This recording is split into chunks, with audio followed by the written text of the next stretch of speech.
Olá, pessoal, estamos aqui para mais um videocast. Novamente, o mestre Gualberto aqui conosco. Gratidão, mestre, pela presença. Mestre, hoje eu vou ler um trecho de um livro do Joel Goldsmith chamado A Interpretação Espiritual das Escrituras. Num trecho desse livro, mestre, o Joel faz o seguinte comentário: Do Advaita da Índia, eu sou meu próprio espírito. Mestre, o Joel cita esse trecho da Advaita. Sobre esse assunto, o mestre pode compartilhar o que é a Advaita? Ô Gilson, Advaita é uma expressão indiana para não separação, não dualidade. Significa o primeiro sem o segundo. Os antigos sábios indianos, aqueles que realizaram a verdade, deixaram isso escrito lá nos Vedas.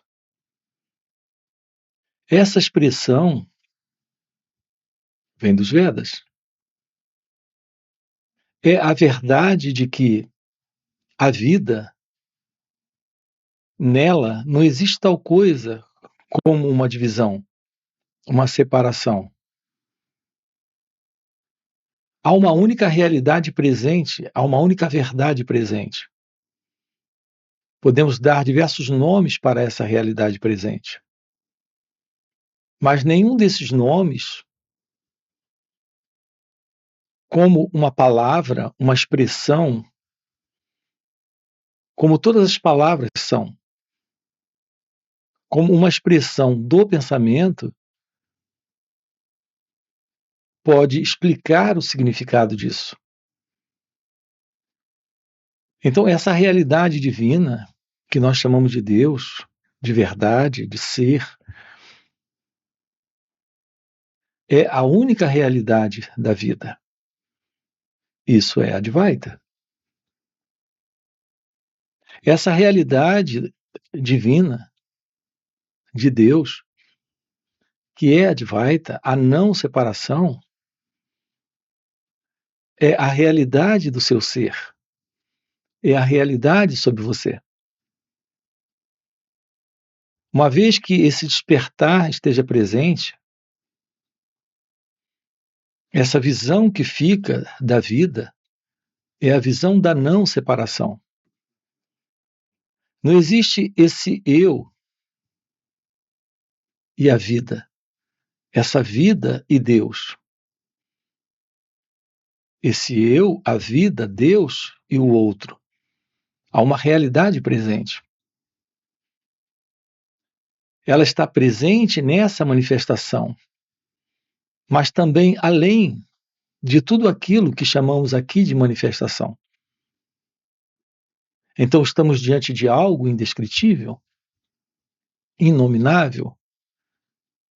Nenhum termo, nenhuma palavra explica isso. A boa notícia é que a realização do seu ser é a realização de Deus, é a realização da Advaita. A verdade disso é o fim da ignorância, é o fim da ilusão, é o fim do sofrimento. Se aproximar da vida é se aproximar de Deus. E se aproximar de Deus, que é se aproximar da vida, é descobrir como descartar esse sentido do eu, desse mim. Todo esse movimento do eu, do mim, desta pessoa em nós, tendo por princípio o modelo do pensamento como nós conhecemos, nos coloca em uma condição de ignorância, de ilusão, de separação. Se está presente essa separação, em razão da ignorância, em razão da ilusão, está presente a confusão, o conflito, a desordem, o sofrimento. Na vida, todos nós estamos aqui para tomarmos ciência de que há apenas uma realidade aqui. Isso é o despertar. Sem isso, essa vida, nesse sentido de separação, de dualidade, é um caos, é uma confusão enorme.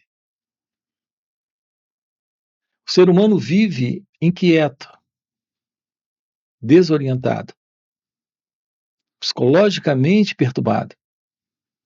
Há uma inquietude interna. Ele não sabe a verdade sobre ele mesmo. Ele se confunde com o modelo que o pensamento tem estabelecido como regra, como padrão.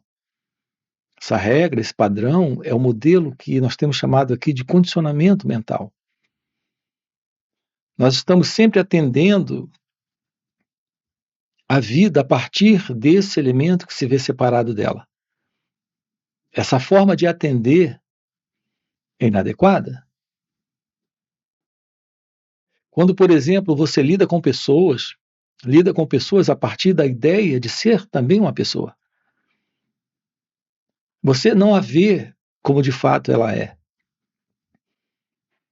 Mas como poderia ser diferente?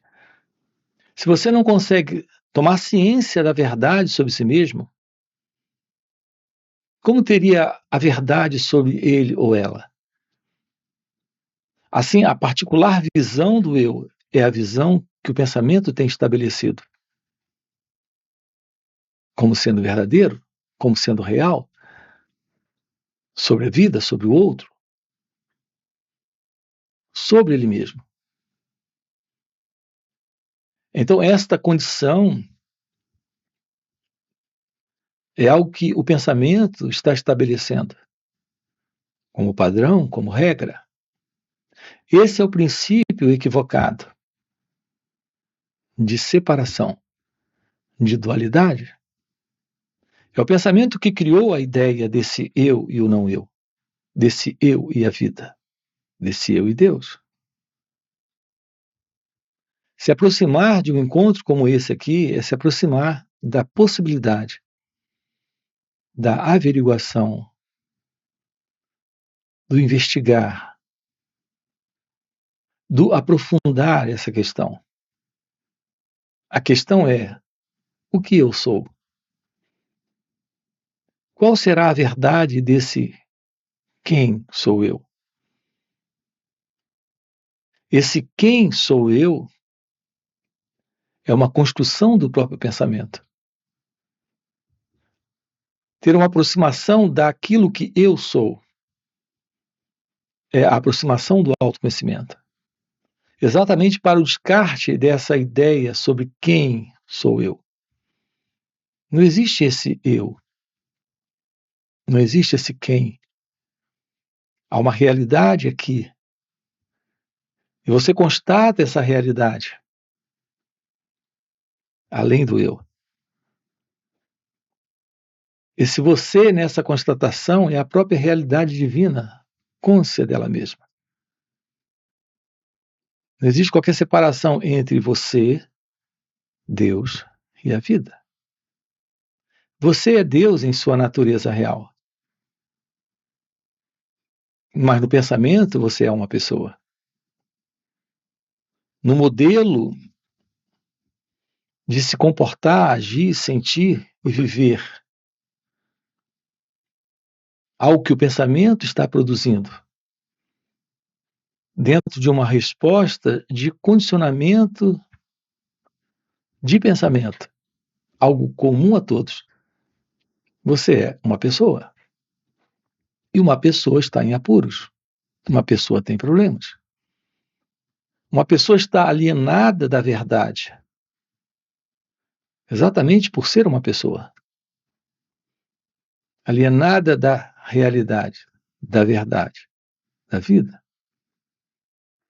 Então, o que é Advaita? É a verdade do seu ser. É a verdade de Deus. É a verdade da vida. Quando não há mais essa ilusão. Quando não há mais esse modelo do pensamento. Mestre, nós temos uma pergunta de um inscrito aqui no canal. O Pedro faz o seguinte comentário e pergunta: o que faz surgir, gerar pensamentos? Qual é a causa primária deste fenômeno? Então, Gilson, a causa primeira do pensamento, veja, isso tem uma base muito simples. A causa primeira do pensamento é memória. Todo pensamento presente é uma recordação do passado. Ao passar por uma experiência, isso é registrado no cérebro. Esse registro aparece nesse formato de pensamento. Como isso se processa? Com base em um estímulo, em uma resposta de desafio. Quando você vê uma cena, aquilo lhe traz uma lembrança. Veja, essa lembrança surgiu em razão desse estímulo, desse desafio. Essa é a mecânica do cérebro. É assim que o cérebro trabalha. Ele produz pensamentos. Mas essa produção de pensamento, na verdade, é só a memória surgindo. Ele não traz o pensamento do nada. Ele traz o pensamento do passado, da memória. Assim como o nosso coração físico bate em razão de estímulos elétricos que vêm do cérebro, o nosso cérebro ele reage a estímulos, a desafios e produz pensamentos. Mas não é que ele produz pensamento do nada. Ele reproduz pensamentos em razão do pensamento, da memória, da lembrança que ele tem. É um registro nele que está respondendo. Esse é o fenômeno do pensamento. Agora vamos aprofundar um pouquinho mais isso aqui com você. O problema não está em ter pensamentos. O problema é que o ser humano, como ele funciona, eu me refiro à massa, à humanidade, o ser humano comum, ele não tem ciência do pensamento. Ele está vitimado de uma condição de inquietude interna, de tagarelice interna, de desordem psicológica, em razão desse movimento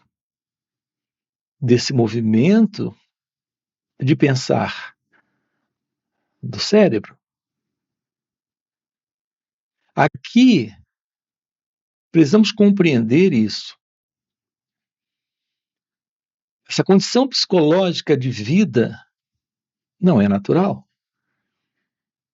Isso é algo comum a esse modelo de cérebro condicionado, de mente condicionada, que o ser humano conhece.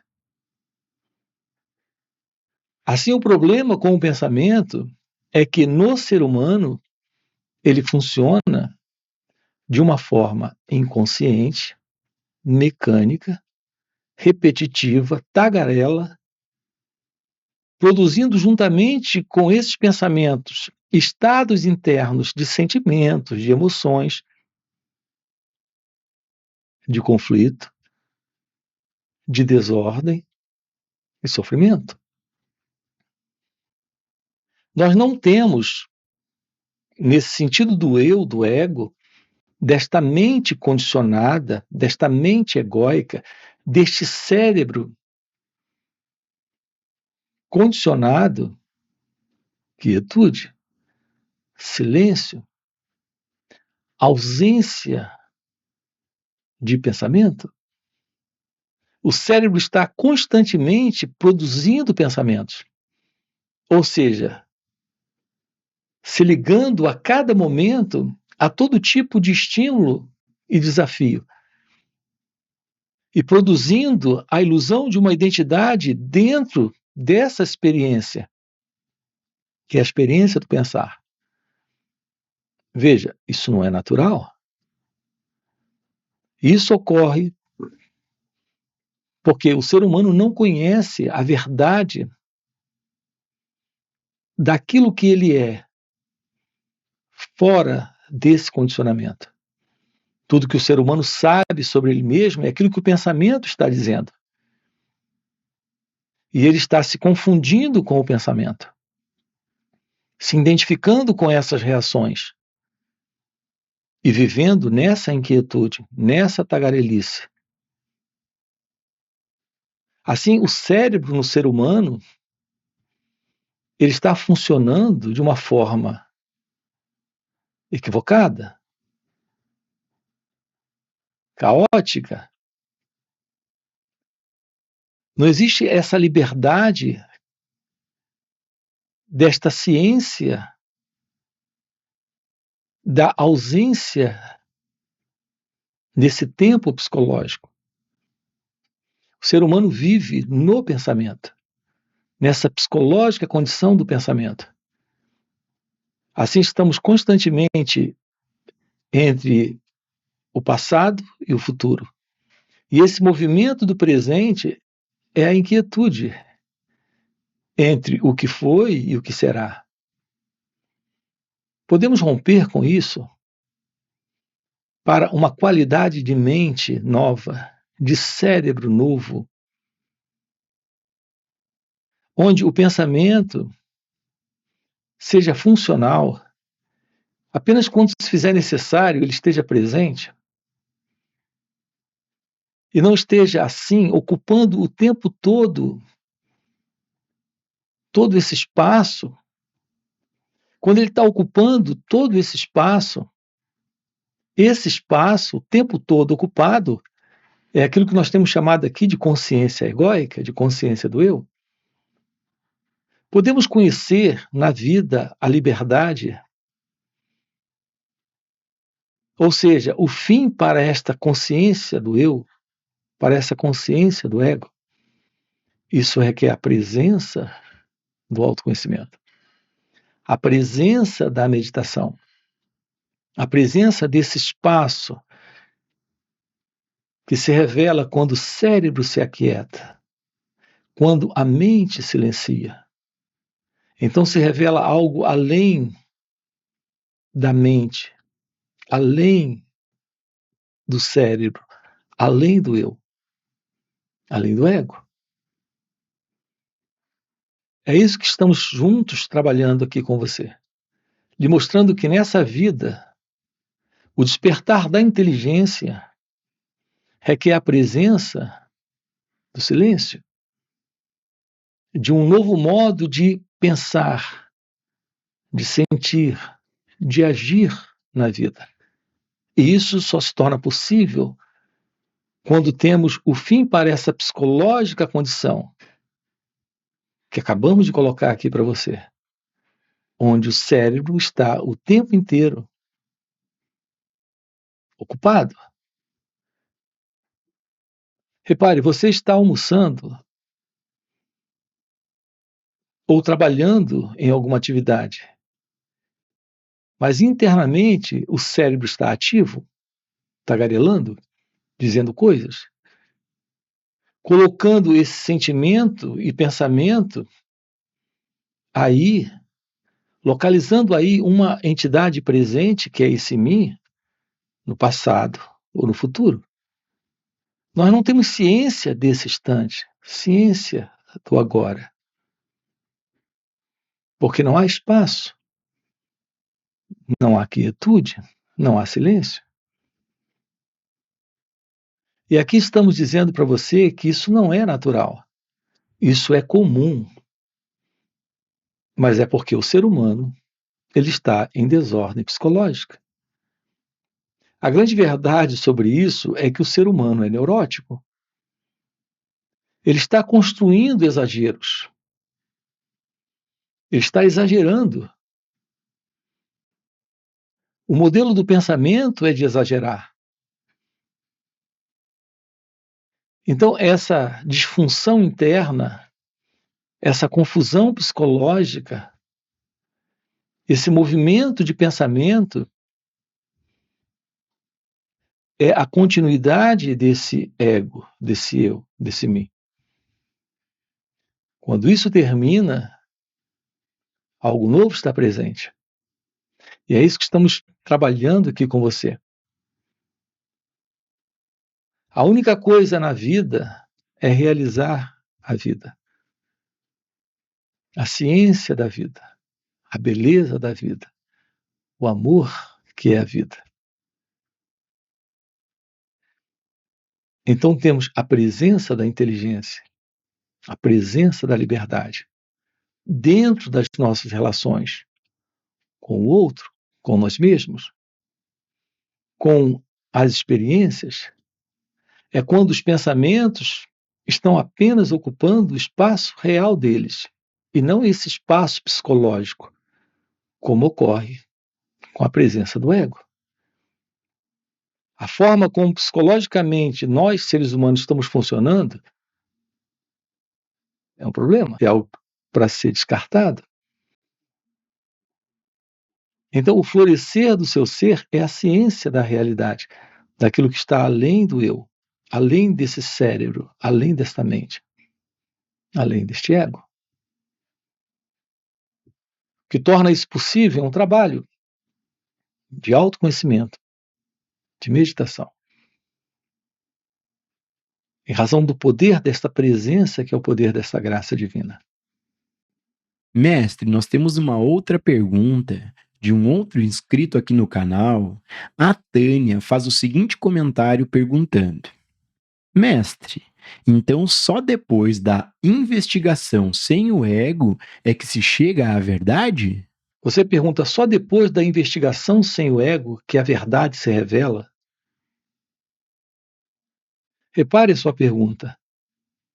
A verdade da aproximação, da autoinvestigação, da investigação do eu, é a investigação do próprio ego. É a ciência desse olhar para essas reações.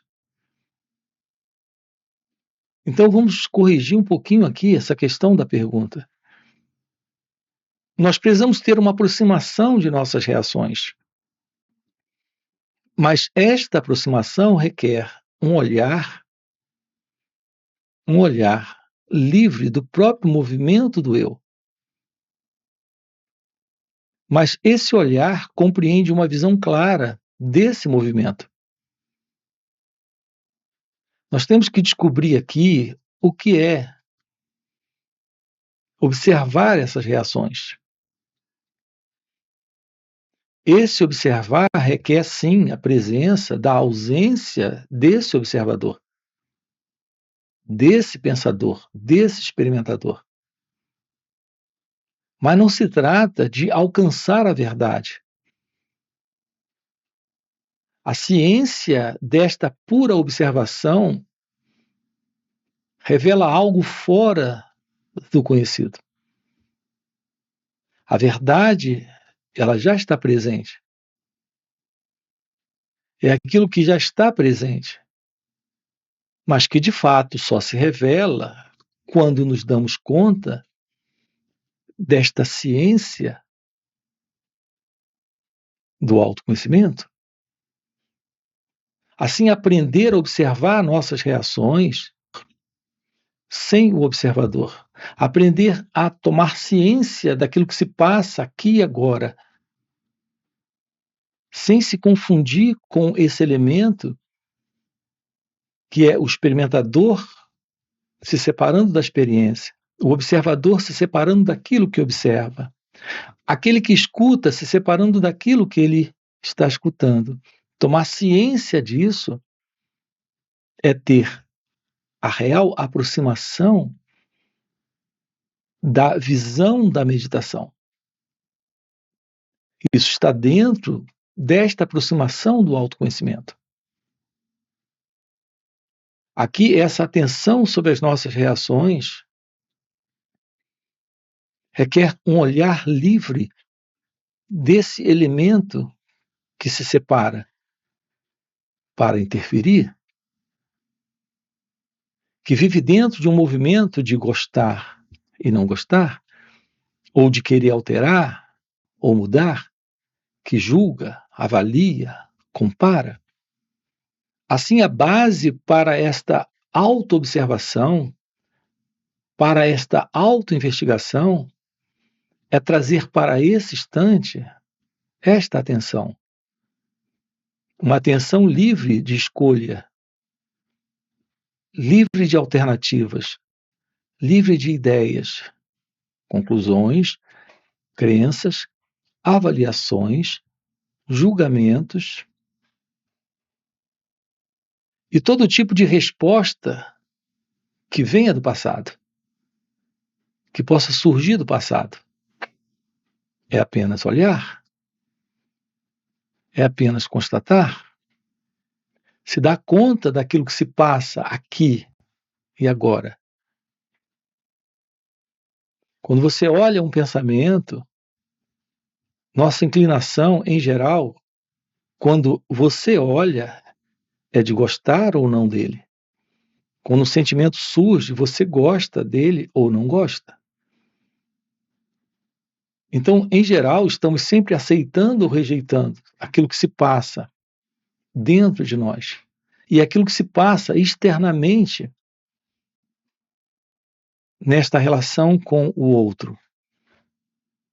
Estamos sempre nos aproximando da vida, desse instante, desse momento, a partir desse experimentador, desse pensador, desse observador. Enquanto que aqui estamos colocando para você que há uma nova forma de nos aproximarmos desse instante.